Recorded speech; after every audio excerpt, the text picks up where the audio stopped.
Shirikisho la mpira wa miguu Tanzania TFF limetoa adhabu kwa golikipa wa Young Africans. Golikipa wa klabu ya Yanga Diarra amefungiwa michezo mitatu na kutozwa faini ya shilingi milioni 2 kwa kosa la kumshambulia mwamuzi wakati wa mchezo wao wa sare dhidi ya Mtibwa Sugar mara baada ya mchezo huo kumalizika kwenye uwanja wa Jamhuri jijini Dodoma. Sambamba na adhabu hiyo iliyotolewa leo Machi 27, 2026 na kamati ya uendeshaji na usimamizi wa ligi kuu katika kikao chake cha Machi 26, Diarra pia ametozwa faini ya shilingi milioni 2 kwa kosa la kuonesha kidole cha kati wakati akitoka uwanjani baada ya kumalizika kwa mchezo huo.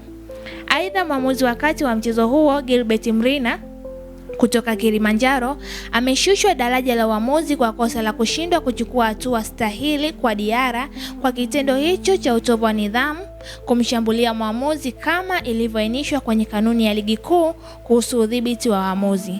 Adhabu hiyo imetolewa kwa kuzingatia kuwa ni kosa la kujirudia, ambapo mwamuzi Gilbert Mrina alitenda kosa la aina hiyo katika mchezo wa ligi kuu ya NBC kati ya Mbeya City dhidi ya Namungo FC na kadhibiwa kwa kufungiwa mizunguko mitatu. Na hii ni CF Media.